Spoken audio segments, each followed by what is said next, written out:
I now give the floor to Her Excellency Christina Marcus Lassen, Chair of Delegation of Denmark.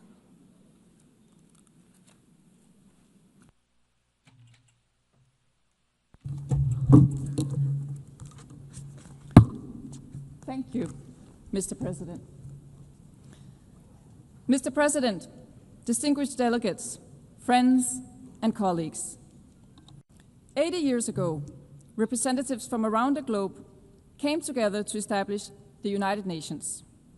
My country, Denmark, was part of that historic moment. But many other nations were not given that opportunity. In 1945, the world was still a world of empires, of colonies and dependent territories that were not free to choose their own political destiny. The establishment of the United Nations did not change that overnight.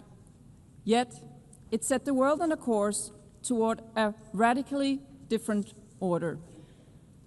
An order based on the equal rights and self-determination of peoples and of nations, large and small, a rules-based international order. As this order grew into being, the world saw tremendous progress. More than 1 billion people were lifted out of poverty, standards of living and life expectancies rose, a network of economic, political, social, and cultural relations across the globe were formed. It even seemed that wars between states were becoming a thing of the past. In recent years, this path has been broken. Wars are back. Extreme poverty is on the rise. International law is under pressure. Does this mean that the United Nations has become irrelevant? Of course not. The conclusion is the opposite. The UN is as essential as ever. Without the UN, the world would be in a much worse state. But as the world is changing, so must the United Nations. Excellencies, last year we agreed on the Pact for the Future. We committed to updating global governance, doing away with historical injustices of the existing system, expanding the Security Council and reforming the international financial architecture, bringing about a system that delivers for all. This year, the Secretary General presented his UN80 reform initiative. I thank the Secretary General for his bold act of leadership.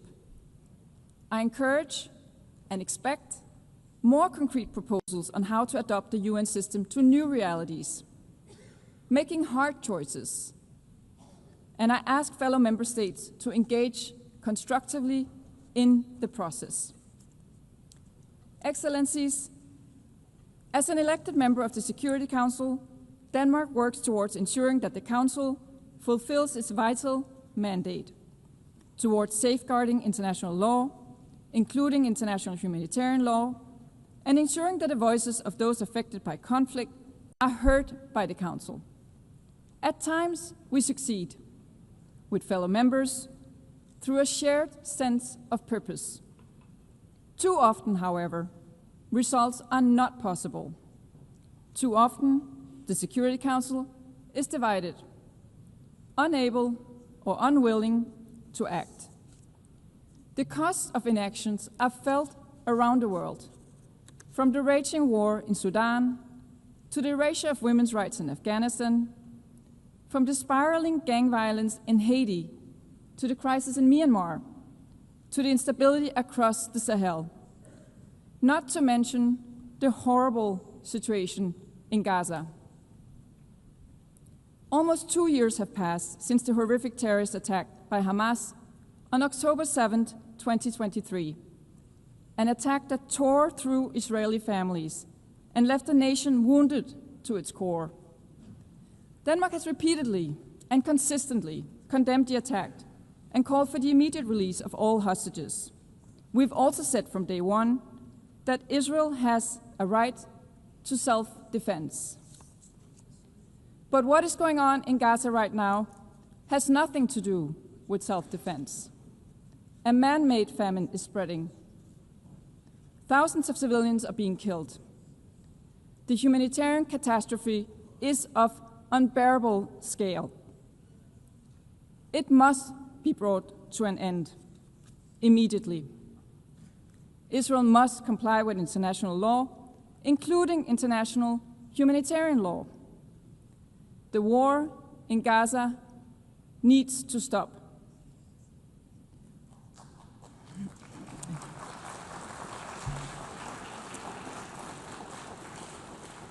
The two-state solution remains the only solution to a lasting peace for two peoples, both deserving of security, both deserving of dignity. The high-level conference on the two-state solution last Monday clearly demonstrated that the momentum is growing, that we are witnessing a renewed energy and enthusiasm for peace based on the two-state solution, a solution that Denmark is prepared to build on. The keys to recognition of a Palestinian state can no longer lie in the hands of the Israeli government. The Palestinians themselves must become masters of their own destiny. Excellencies, in Ukraine, Russia's horrific and illegal war of choice continues. A war that could end tomorrow if only Russia wanted to. If only Russia would withdraw to its own territory and refrain from trying to alter international borders by force. Russia's blatant violation of the UN Charter is felt most intensely in Ukraine and in Europe. Yet, its political and economic repercussions are felt across the world, from the disruption of supply chains to global inflation, costs that are borne primarily by developing countries, far away from the European battlefield of Russian creation. From the outset, Denmark has stood by Ukraine, politically, economically, militarily, and let there be no doubt, Denmark will continue to support Ukraine for as long as it takes. We must support Ukraine's military as it fights to protect its people, its territory, and its freedom. This is exactly what Denmark is doing through a range of initiatives. We call on others to step up and do the same. Because Ukraine is not just fighting for its own existence. It is fighting to defend the very principle that define the UN-based world order: territorial integrity, national sovereignty, and the right to political independence. Let us never forget that Russia is the aggressor. Russia's repeated violations of European airspace with aircrafts and drones underline Russia's insistence on staying on a path of war. So, colleagues, I ask you, are these the actions of a country generally committed to peace? Excellencies, our collective inability to halt the killings, suffering, and injustices in Gaza, Ukraine, Sudan, and beyond must not prompt us to submit to a world ruled by brute force. On the contrary, it must inspire us to work harder, to sustain the instruments and mechanisms we have built over the last 80 years. To Denmark, this includes maintaining our firm support for the International Court of Justice and the International Criminal Court as core international justice institutions. We do believe that this is paramount. It also includes maintaining our firm support for the Sustainable Development Goals. With only 5 years to 2030, we are still far from reaching those goals, and the financing gap is widening. For 45 years, Denmark has delivered on the UN target of 0.7% in official development assistance. We call on other fellow member states to join us, not as an act of altruism, but as a long-term investment in our shared future. Excellencies, in a world of competing crises, climate change and its impact remain real. Flooding, drought, heat waves, Again, the cost of inaction are felt across the world, and particularly in developing countries. The COP30 climate summit in Brazil will be a decisive moment. The benefits of the green transition are evident. Demand for clean technology is on the rise. In 2024, more than 90% of new power added to the world's grid came from renewable energy. Green transition is not only good for the planet, but also for investments, innovation, jobs, competitiveness, and resilience. So sometimes all good things really do go together. Excellencies, building on a livable planet for future generations is not just about nature or resources. It's about people. Defending human rights is as essential as today as it was in 1945. Perhaps ever more so, as the pressure is growing, especially on the rights of women and girls.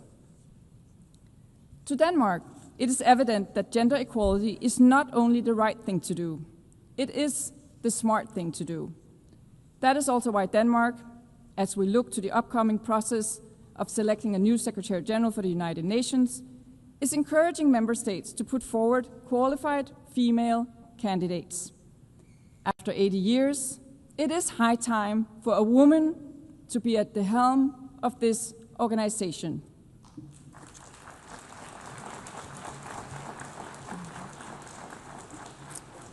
Excellence, in closing, I would like to recall the wisdom of Nelson Mandela.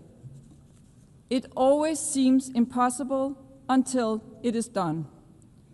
When we compare the world of today to the world of 1945, the progress is evident.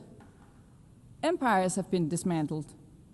Millions have been lifted out of poverty. The equal rights of all human beings and of nations large and small have been recognized. In a world of rapid change and growing uncertainty, we must not lose sight of how far we have come, nor must we forget that it was by working together we got here. Let us rekindle the spirit of cooperation that led to the establishment of the United Nations 80 years ago. It always seems impossible until it is done. I thank you, Madam President.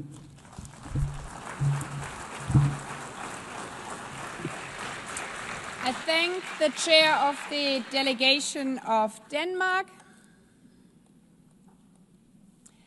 I now give the floor to His Excellency Mark Ermanje Nadudu